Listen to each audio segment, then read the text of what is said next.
गोरे अंग्रेजों का दलाल, देश का सबसे बड़ा गद्दार, देशद्रोही श्यामा दादी के सीने पर गोली खाते पूरा विश्व ने देखा है। डरपोक बुजदिल कायर पूरे देशवासियों को इस मोहब्बत की दुकान का खरीदार बनना चाहिए कि आज के दौर के जो गांधी यार के कान खड़े हो गए, होश उड़ गए।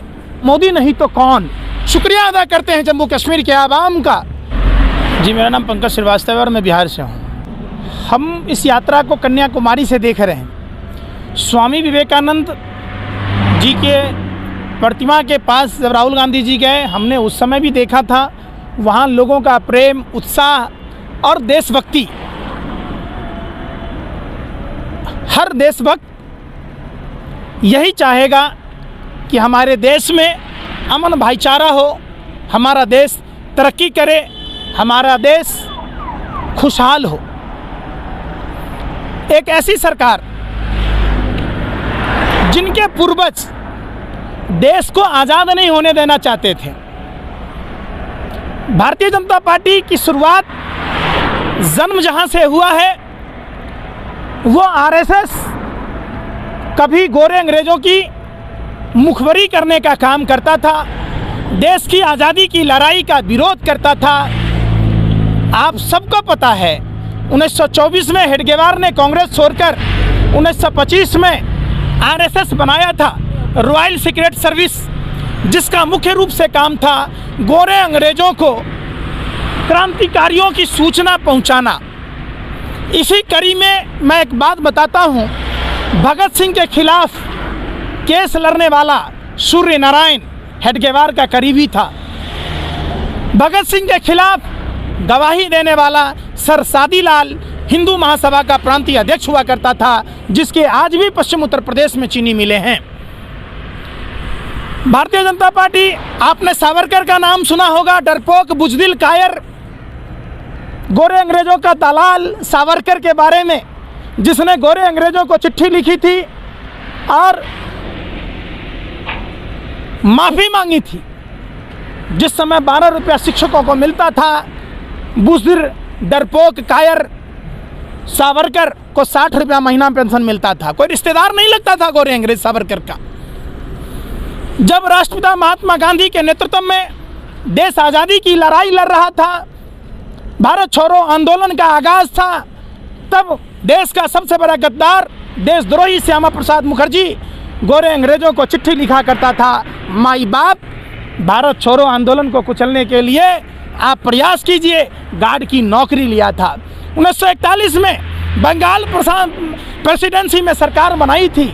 मुस्लिम लीग के साथ मिलकर अखंड भारत को खंड खंड करवाने वाले ये लोग द्वि राष्ट्र के सिद्धांत को पारित किया था।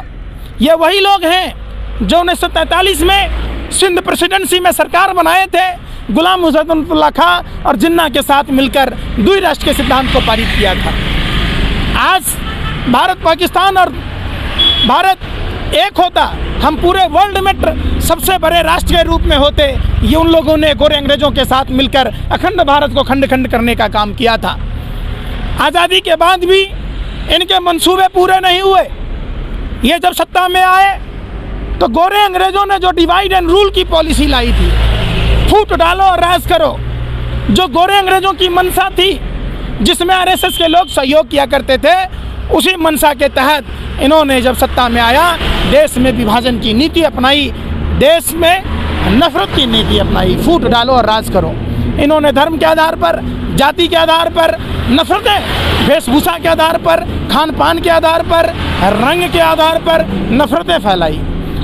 आज हम लोग खुशनसीब हैं कि आज के दौर के जो गांधी हैं, राहुल गांधी, जिन्होंने भारत जोड़ो यात्रा का आरंभ किया, और हम सब पूरे देशवासियों को इस मोहब्बत की दुकान का खरीदार बनना चाहिए, इसका सहयोगी बनना चाहिए। तो हम लोगों ने देखा, खास करके पूरे देश को ये समझने का मौका मिला, जो कहा जाता था मोदी नहीं तो कौन,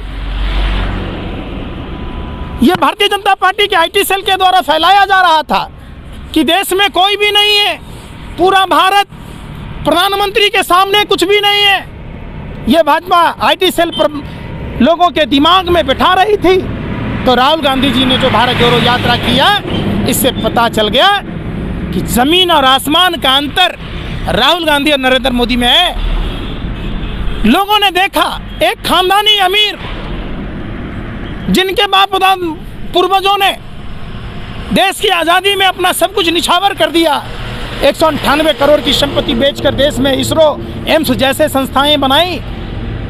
आज जिनके घर में जिनके नाना, जिनकी दादी, जिनके पिताजी, दादी के सीने पर गोली खाते पूरा विश्व ने देखा है, बाप के चित्रे उड़ते हुए देखा है, उस घर का बच्चा सड़कों पर पैदल मामूली सा टी शर्ट पहनकर तपस्वी की भांति सड़कों पर देश की नागरिकों से, क्या कन्याकुमारी, क्या कश्मीर, पूरा भारत सड़कों पर उमड़ पड़ा था।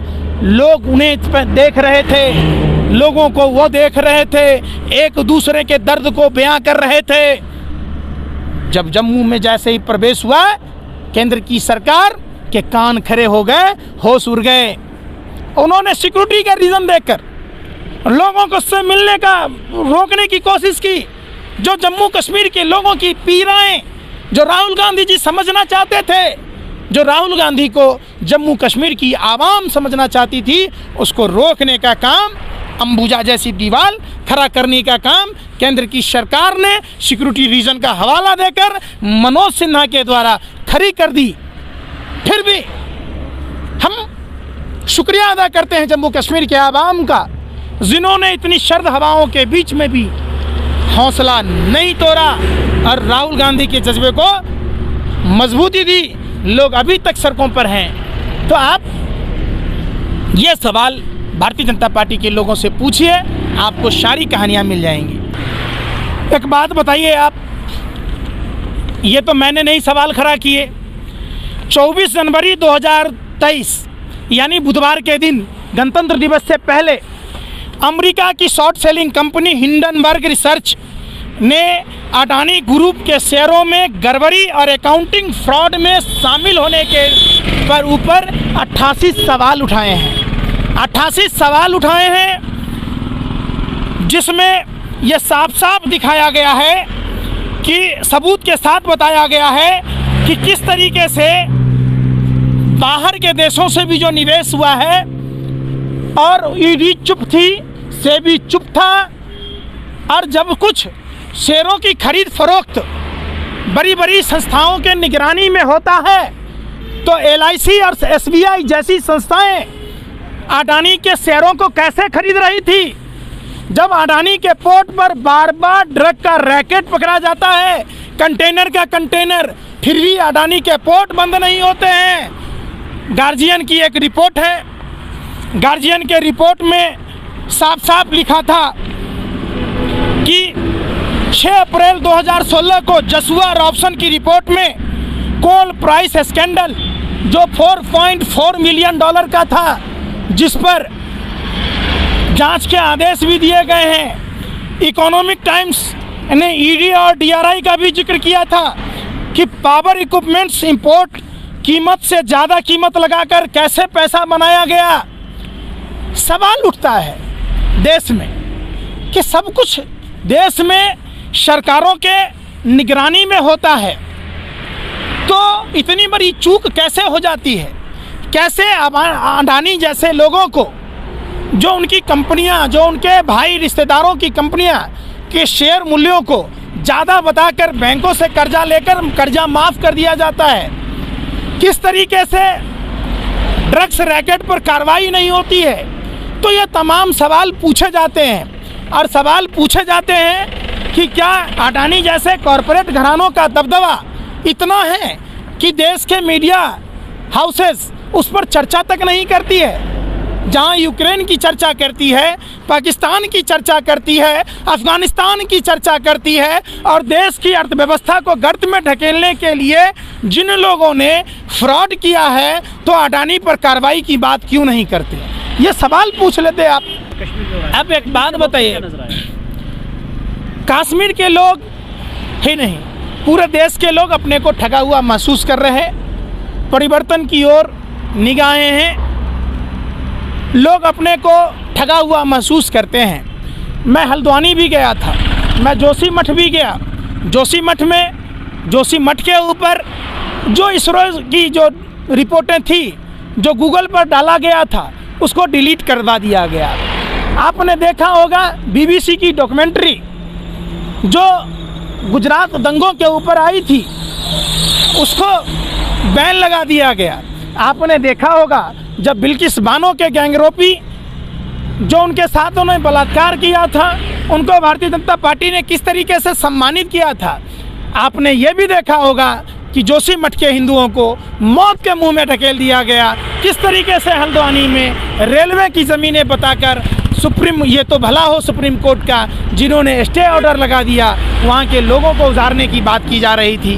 तो ये सरकार, देश की आवाम